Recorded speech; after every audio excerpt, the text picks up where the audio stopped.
Welcome to the Don, Pravda, and Erika Grey show. Hello, Don. And good evening, ladies and gentlemen, and welcome. Don, a major happening with Israel. Well, if you want to call Zelensky going publicly and stating that he doesn't feel that Israel is doing enough. What's your opinion of that? Opinion is Mr. Bennett is in communication, the Prime Minister of Israel, with Mr. Zelensky. Zelensky wants at this time humanitarian aid and arms from Israel, and he would like some technical help concerning the Iron Dome. So he has his agenda. As you know, that the Prime Minister Zelensky is Jewish. There are thousands of Ukrainians in Israel. And now something interesting developing is that as many as 50,000 Jews from the Ukraine may possibly be leaving and going to Israel. So right now they have a lot to say to each other. They have concerns. The Prime Minister of the Ukraine is very aggressive in seeking his needs at this time, and he feels these times are unprecedented. He's quoting World War II about Nazi aggression, and that certain people were not for the war in the beginning against Hitler. And he's clearly telling us that it could be another situation if he does not get the help that he requires, that his own nation could be conquered, and that would be an ultimate disaster for the region.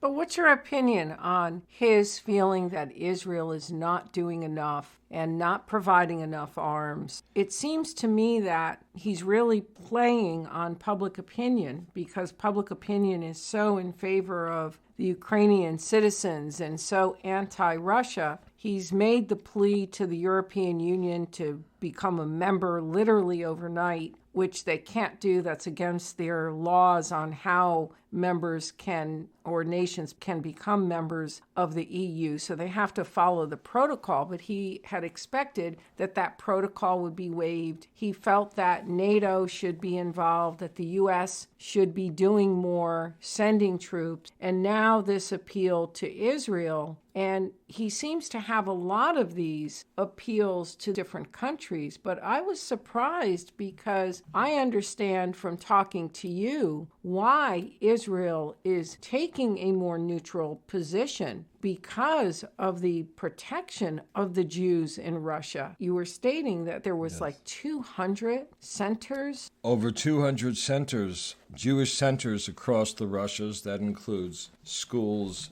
and synagogues. And I am informed, sort of in the realm of the JCC movement, there are gyms and classes and community there with deep roots, by the way. The conflict becomes one that's a simple story which I'd like to relate to you. In the Ukraine, there's a Rabbi Joseph Cherkassky. Rabbi Cherkassky is a very good man. He's 52 years old. His son, David, the love of his life, is 20. Right now, both father and son are holding automatic weapons. They are within a division of Ukrainian forces. They feel their nation is their nation, and in fact, they know that they should prepare for an enemy. The problem is, right now, these people don't have a business to go back to. They're full-time in the army. Listening to the photographer the other day, Patty Levine, she clearly said the saddest thing to see in this place is that the people, by the millions, are packing it up. Their babies are in their arms. They're putting what little they can place in bags,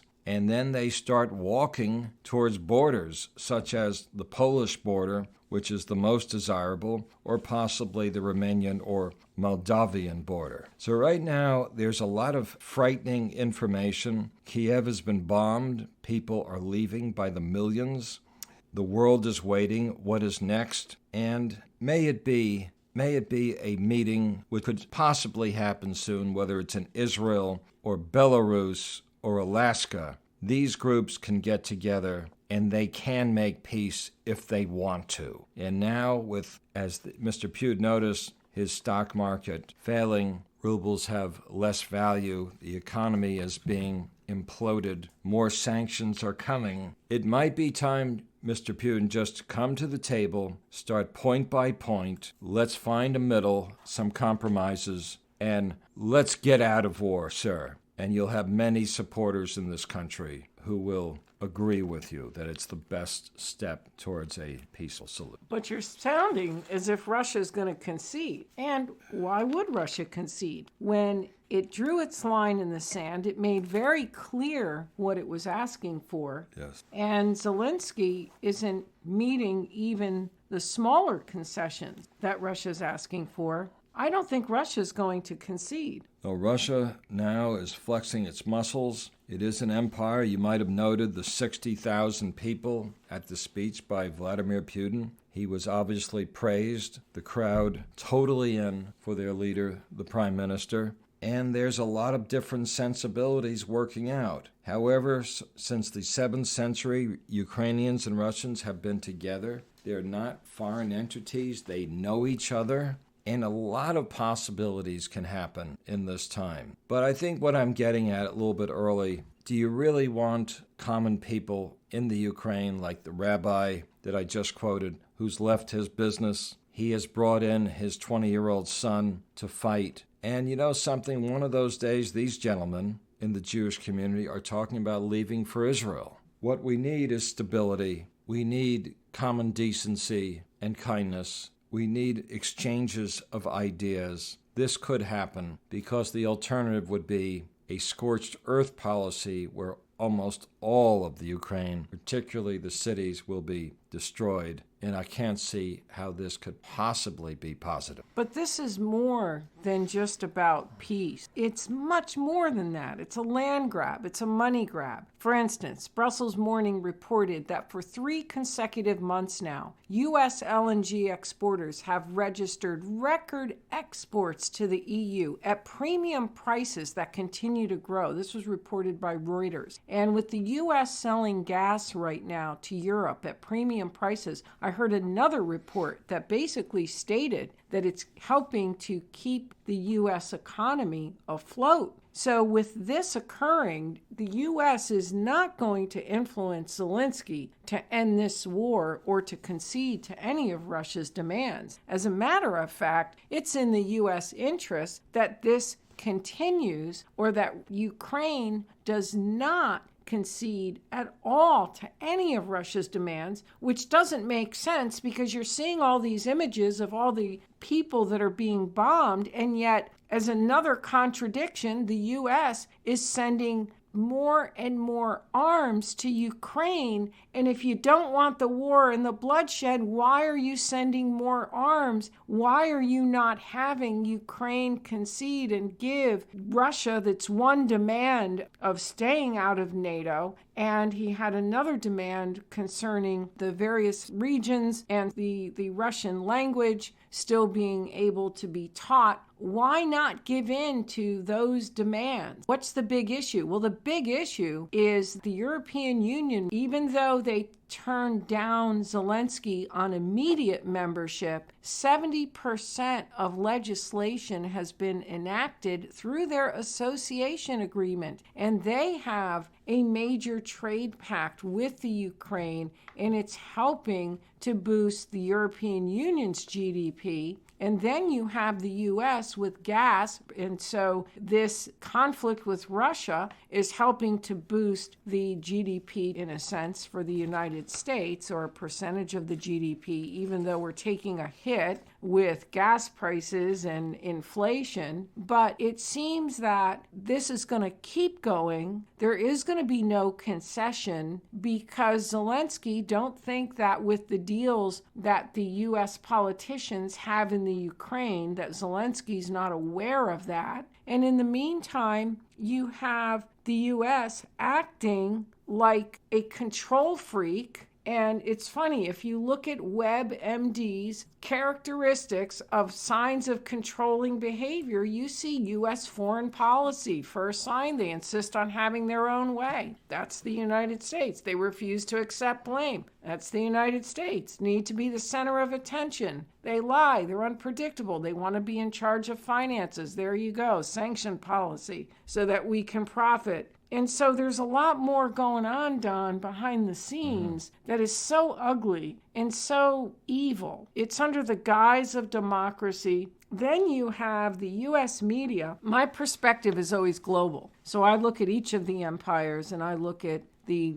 geopolitics from a global perspective. And I know from a global perspective that what's written across the Atlantic or what's written in India or even from China or from Russia, it all differs based on the various viewpoints. But from that perspective, you begin to see when you glance at the U.S. media, for instance, I have a email on Yahoo, so I go right to the homepage, and a lot of Yahoo's headlines sound like they're literally written by 8th graders, probably people that are just out of college or still in college. It just sounds at that level because it all sounds the same, and it's all this major blame on Russia, on Putin, failing to recognize the many wars of the United States since the end of the Cold War, failing to recognize the thousands that have been murdered in U.S. wars, who have been areas that have been bombed with women and children, the sanction policy that has starved many a nation, and now we're starving Russians. It just seems that there's just so many contradictions, and frankly,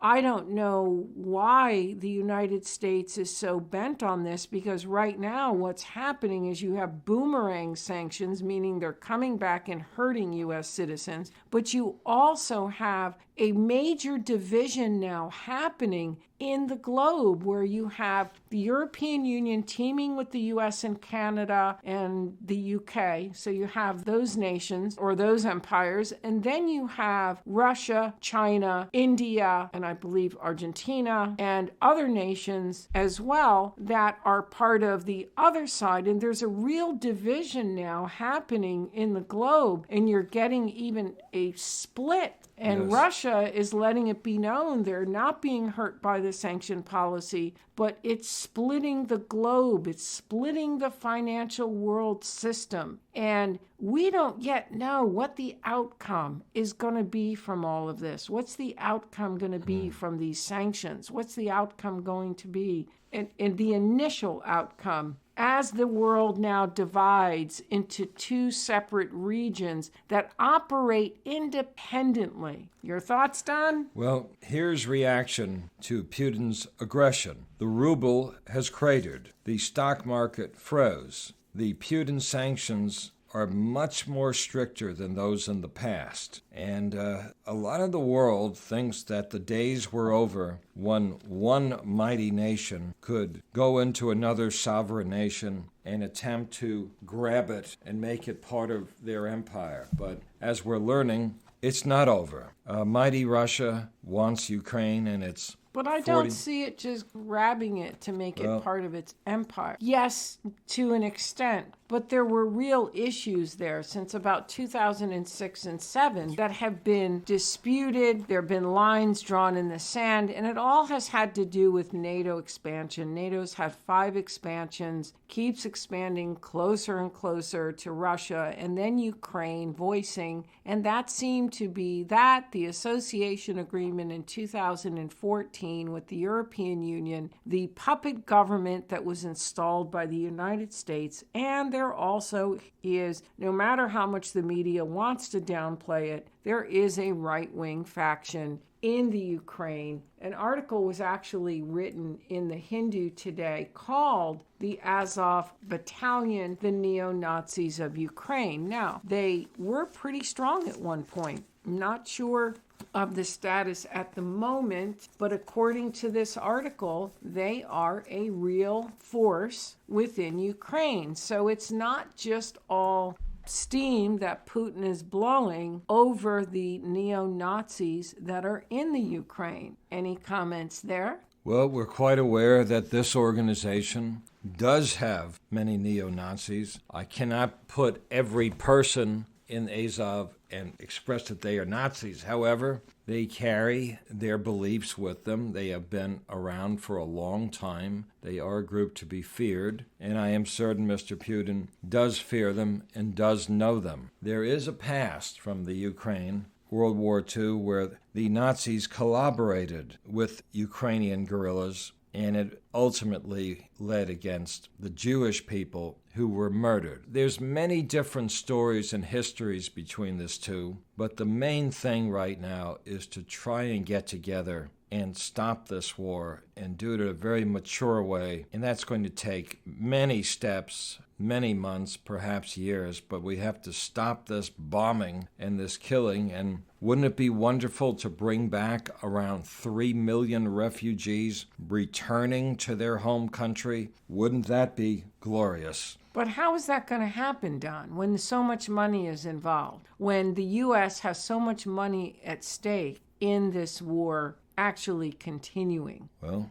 it's going to end up where Russia will eventually destroy all of Ukraine. Or the other story already being discussed, they conquer the Ukraine, but upon starting a government, how about the rebellion in this country against the Russians marching in? How about riots, demonstrations? There's likely to be food shortages. There's likely to be many militias around the nation who would form and strike against Putin after this new government emerges. You got a good point there. That's a good possibility. But back to Zelensky with Israel, very interesting that he would want Israel to take more of a part in the fighting when Israel really is trying to remain neutral. And what's your position on that? What do you feel Israel should do at this point? Israel, a very small country in the Middle East, has an ally in Vladimir Putin. And when you come right down to it, he has protected, for instance, over 22 Lubavitch Jewish centers of learning, schools and yeshiva, perhaps even community centers through Lubavitch, 200 plus. He has established very good relationships with churches,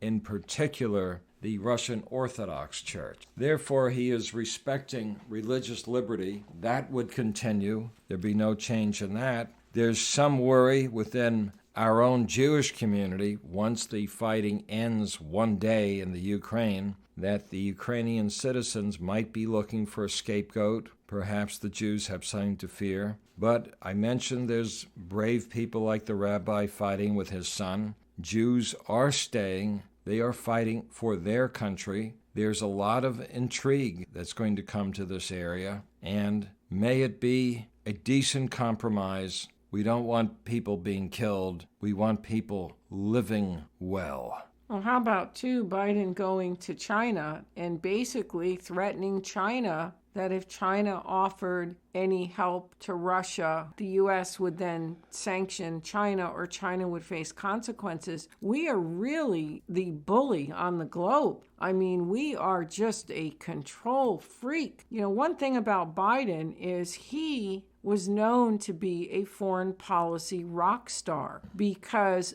the reason that Obama had him as vice president was because he was a foreign policy rock star. And I saw his acumen in foreign policy early on with decisions that he was making. But concerning Russia, I don't view him as skilled in foreign policy as I thought he was. Right. Because at the end of the day, if you look at this, there was no real sitting down with Putin. There was no concession. We had expectations on Russia that we didn't even expect for ourselves, that if Russia had violated, we would have been the first to scream about it, which we did with the Cuban Missile Crisis, which was an exact scenario. It just seems that our foreign policy is just so convoluted, and the only thing that can explain it is money and deals that these politicians must have to not want to sit down, not want to make peace. Why would you not want better relations with Russia? Why would you not want a trade pact with that economy? Which, by the way, talk about trade pacts. The European Union has 84 pacts. And a bunch of years ago, when the EU was starting to form numerous pacts, including its own union. I remember then there was NAFTA. The U.S. followed suit in NAFTA. Remember when NAFTA first? Yes. I remember being at a press conference with Henry Kissinger in the 1990s concerning NAFTA. The fear actually was that jobs would leave our country and may end up in Mexico. But you can toss a coin as your belief with NAFTA. It was never particularly effective or helpful for the United States. It got a tremendous amount of publicity during the Clinton years and through the likes of folks like Henry Kissinger and major United States senators who were on board. You interviewed Kissinger. What did he have to say at the time about NAFTA? Henry Kissinger was consistent with the government's policy that he thought it would create a better economy for the U.S., create more jobs, and it would be very well organized. And I'd have to guess that he might have been disappointed about that matter. Kissinger said that this is a good policy for America and that we must proceed and save jobs, and this will help the United States in its flow and ebb of economy will succeed. Well, I felt at the time that what they were doing was they were following suit with what the European Union was doing. So NAFTA was the agreement. And as of today, the U.S. has 20 agreements to the European Union's 84 agreements. And by the way, their agreements are still growing. So that is actually it. We are out of time for tonight's show, Don. Outstanding. Any final words? Well, tune us in next week because the world is changing day by day, and we are here. And meanwhile, folks, till next time, God bless.